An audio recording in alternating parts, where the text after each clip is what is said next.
ikkinchi qism. Uning turqidan men qiziqib qolgandek turadi.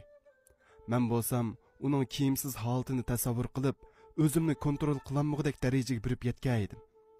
Lekin shundaqdimi xijil bo'latdim. Bu ishda uning aktiv bo'lishini umid qilatdim.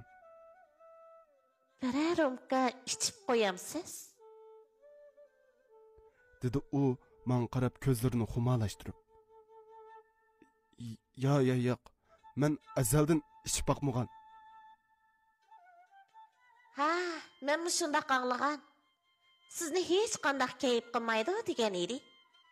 Lekin bir qitim ichib qo'yganga hech nima bo'lmaydi. Men ba'zida ichib shuqimni chiqarish uchun ancha-muncha ichib qo'yaman. O'g'il bola degan kayib qilib qo'ymasimi bo'lmaydi.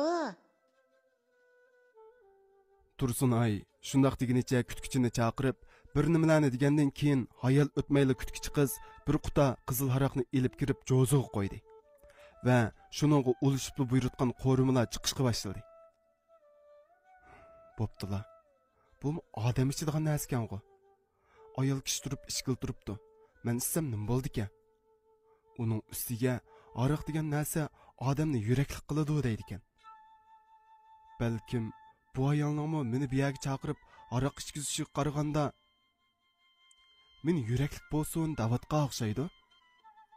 Yilimo 20 necha yil bir ayol kishining qo'lining uchini tutmay yashab ketdiman. Qaraganda yigitlikim bilan xo'shishadigan vaqtimni kapqaga o'xshaydi. Men shularni o'ylaganimcha uning qizil aroqni tangshashlariga untinsiz qarab turdim. Birdamdila chaynakning ostiga muz silib, ustiga sovuq ichimlik bilan qizil aroqni tang nisbati tangshab, ikki rumkaga o'xshash qo'ygandan keyin menga birini sundi. Menmu ishkilanmayla uning qo'ldagi rumkini oldim. Siya, balkim sizni bu yerga nimaga chaqirganligimning sababini bilmasligingiz mumkin. Lekin sal turib bilib qolsiz. Qani, ishlarimizning utuqliq bo'lishi uchun ko'tiraylik. Ha, bo'ladi, xo'sha. Menmu Tursunay bilan tang rumkini bir ko'tirib ichib Bu bir rumka aroq kanimdan xuddi asal suyidek siliqqina o'tib ketdi. Bu bir rumka aroqni ichib bo'lib, nimishqa necha yildan beri ichib baqmagan bo'g'itdim deganimni o'ylab qoldim. Qandaq yigit ta'mi bo'lamdi-ekan? Qani, qo'rimalardan ag'ach o'ltirang. Dedi Tursunay rumkaga aroqliqlab qo'yg'ach. Ha, bo'p qoldi-ku.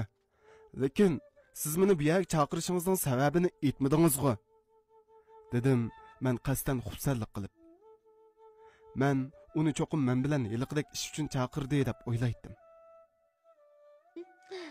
Aldırmang yigit, sal turib bilib qolasiz. Avval qo'rsqingizni astarlab, bir ish rumka ichib, yuraklik bo'lib eling. Hiylilikqa qizirib, tatirib, gapingizni topolmay o'ltirib qolmang yana. Dedi u yana ko'zimga ma'nilik qarab qo'yib. U har qitim ko'zimga qaragan vaqtida nimaga saqlayapsiz, qani kammamsiz davatgandek tuyulatdi. Men ikkinchi rumkini ichibla ichim qizigandek bo'lib, o'zimni nihoyat ruhli his qildim va uchinchi rumkini menga sungan qo'lini kap qilibla tutib oldim. Qo'lim uning qo'liga tegishi bilan badallarimda o'zimni his qilib baqmagan ajoyib bir sezim paydo bo'lib, uning yerim ichilib qolgan ko'ksiga och ko'zlik bilan tikildim. U bo'lsa bir narsadan cho'chgandek ishik tarafga qarab qo'yib qo'lni tortib oldi. Chiroyi bo'lsa shalparda qizirib ketgan edi. Hozir bunda qilsak bo'lmaydi siya. O'zingizni tutib oling. Dedi Tursun ay rumkini qo'limga tutqizib qo'yib. Lekin uningmi hayajonlanayotganligini bir ko'tarilib, bir pastlab turayotgan so'l ko'ksidan ko'rib olg'ili bo'ladi. Chunki u nima degan bilan bo'ytaq yurayotgani xeyli bo'ldi emasmi? Siz bir ishdan ansiratamsiz qandaq?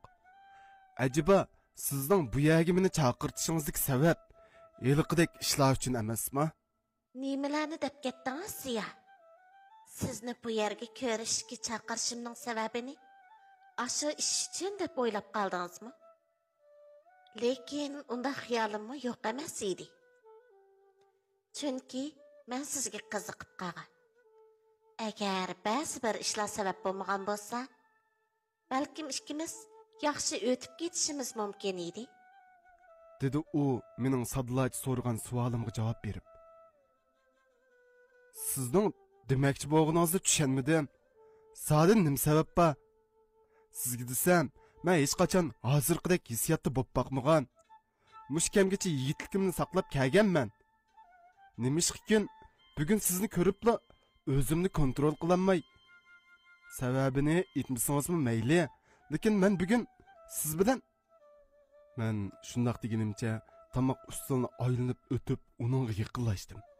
Ziya, siz nima qilmoqchi? Sizga dedim-ku, men sizni bundaq niyatda chaqirmagan.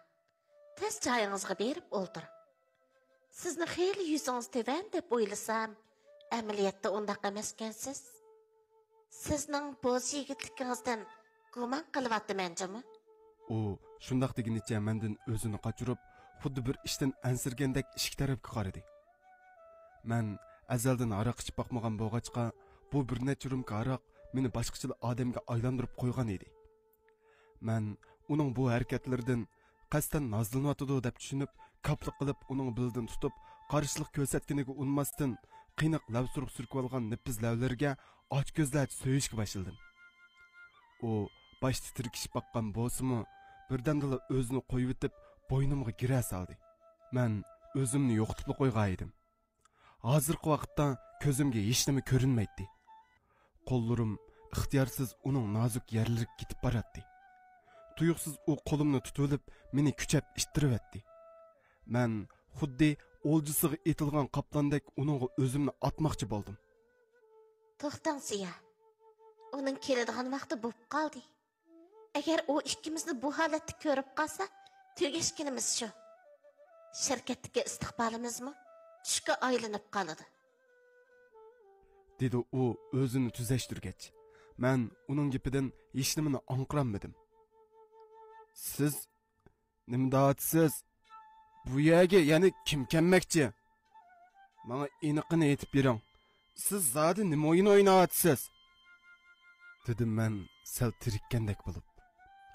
Aroqning ta'sirida yuzlarim qizirib ketgan edi. O'zimning bugun qandoqlarcha bundaq jur'atlik bo'lib qolganimga o'zimni hayron qilyotdim. Mana bu aroqning karomati.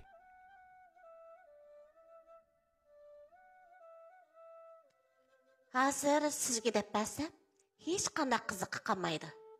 Bilamsiz, sizga omad quchoq ichib kelyotdi. Agar bir kunlarda nom qozonib, egilik tiklab qolsangiz, menimi unutib qolmassizmi? Sadig'an gitay. Siz zodi nimalarni demoqchi? Agar hozirning o'zida meni bu yerga nimishqa chaqirganligingizning sababini aytib bersangiz, men ketib qolay. Men shundoq deb eshik tugiga berishimga, uning to'xtang degan ovoz bilan tang eshik ichilib, ayrimxonning ichini odamni masqig'idek xushpuroqlarga to'ldirib, quyoshdek yo'ritguncha shirkat liderining qizi intizor kirib keldi. Men uni ko'rib, nima qilarimni bilmay qoqqan qo'ziqdekla turib qoldim. Uyey, keldingizmi? Keling sanib, bu yoqqa o'ting. Dedi Tursunay intizorni ko'rib jiddiylashib. Intizor man qarab qo'yib, Tursunay ko'rsatgan tarafga berib o'ltirdi. U bugunmi shundoq jalb qilarlik yasinib olgan bo'lib, tizig'i tushib turadigan op-oq kaltiyan ko'yniki, ko'ynak bilan rang talashgan op-oq terilari, peshonasidan iqib tushgan qing'roqdek burullari, qop-qora qo'y ko'zlari, yumron qip-qizil lavlari, uzun pochaqlari, inchki ballari, ishqilib uni ta'riflashga tilim ojizlik qiladi. Bugun tunji qitim uni yaqindan ko'rishga muyassar bo'lgan edim. Lekin uning tuyuqsiz bu yerda paydo bo'lishi meni o'ng'aysizlantirib qo'ydi. Keling Asiya, bu yoqqa kelib o'ltiring. Dedi Tursunay meni o'ng'aysizlikdan qutuldirib. Chunki men eshik tugiga chiqib ketishni yoki keynimga yenishni bilmay turib qolgan edim.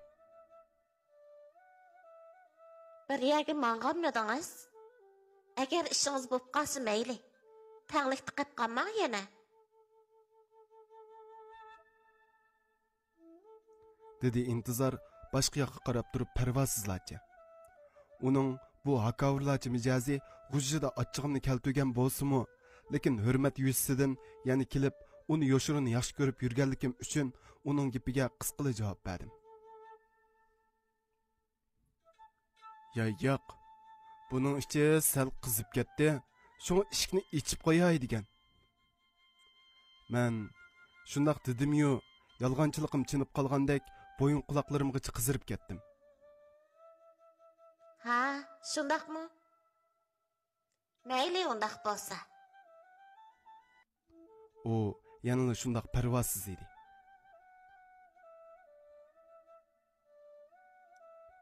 Tursunay paypidak bo'lib uning choy quygandan keyin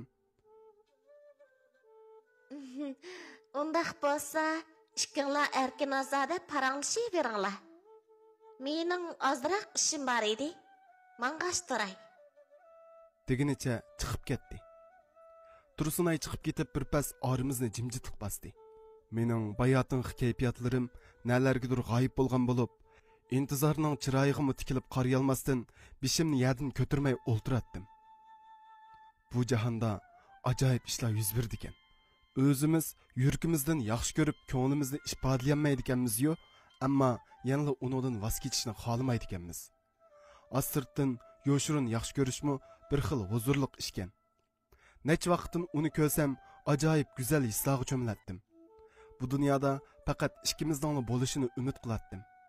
Chunki shundoq bo'lganda u shartsiz menga tava bo'ladi. Men hozirga qadar undoq fursatning menga mansub bo'lmaydiganligini bilatdim. Lekin tushlarim reallikka aylangan chaqda buning o'ngim yoki tushum ekanligini anqiramay qolgan edim. Ismingiz Ziya, shundaqmi? So'ridi tuyuqsiz u nazarini men tarafga og'dirib. Bayatın yoqi men bishimni yerdan ko'tarmay turgan bilan ko'zimning quyruqida uni ko'zatdim. Amaliyotda u menga diqqat qilmaganda qilgan bilan ko'zning quyruqida meni ko'zitib o'ltirgan edi. Ha, xon qiz.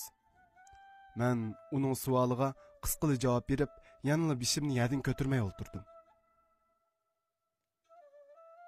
Tursunay adamga deb sizni bu yerga nemish chaqirtganligimning sababini bakli belgingiz bog'u deyman. O'zingizni erkin qo'yib eting. Sizning necha vaqtdan mening keynimdan marab yurganligingizdan xabarim bor.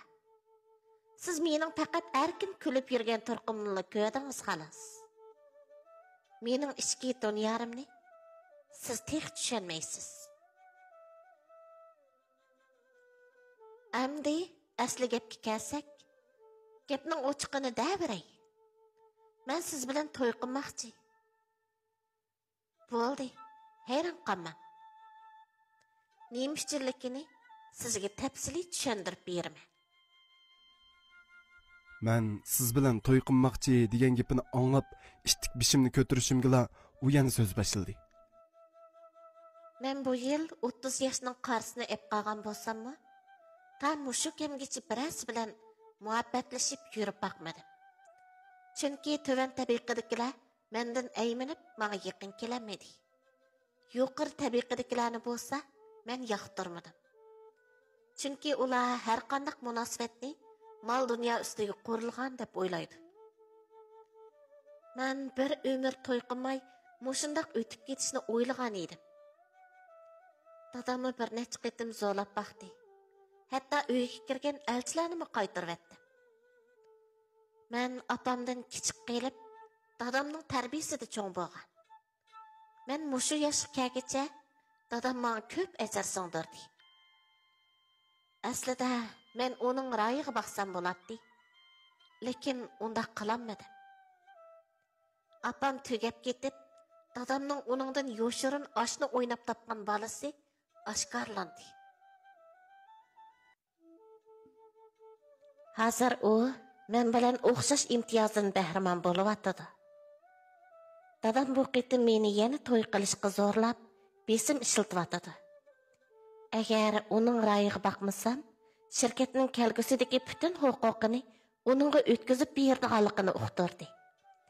Shuning uchun to'y qilish niyatiga kelib qoldim. Men bu to'g'riliq jiq o'ylanib, atrofimdagilarni tekshirish orqali faqat sizningla menga mos keldiganligingizni bilib yetdim. Lekin bu to'y haqiqiy to'y emas. Biz faqat qoida yuzasidanla to'y qilamiz. Agar buningga qo'shilsangiz, men sizni hargiz ziyon tatqizmayman. Men bilan to'y qilsangiz shirkatdagi o'rningizmi o'sadi. Bu ishqa men sizni zo'rlamayman. O'zingizning tanlashi bor. İntizar shundoq deb gapini tugitib bo'lib, oldidagi choydan bir yutum ichivatdi. Men uning og'zidan chiqayotgan gaplarni anglab, o'z qulog'imga ishonmay qoldim. Chunki men uning hech qanday dadi yo'q, g'amsiz deb o'ylaydim. Qaraganda dadisi uni yomon yerdan tutib olgandek qiladi. Lekin uning majburiyat yuzasidan yolg'ondan to'y qilamiz degan gapini anglab, o'ylanib turib qoldim. Faqat bir yilla bir uyda tursak bo'ladi. Uning kaynidan kelishamadik deb ajrashib ketamiz. Buning uchun men sizga yetkidek haq berman albatta. Bu jihatda sizning og'zingizga qarayman. İntizar mening o'ylanib turib qolganligimni ko'rib, shundoq deb qo'shib qo'ydi.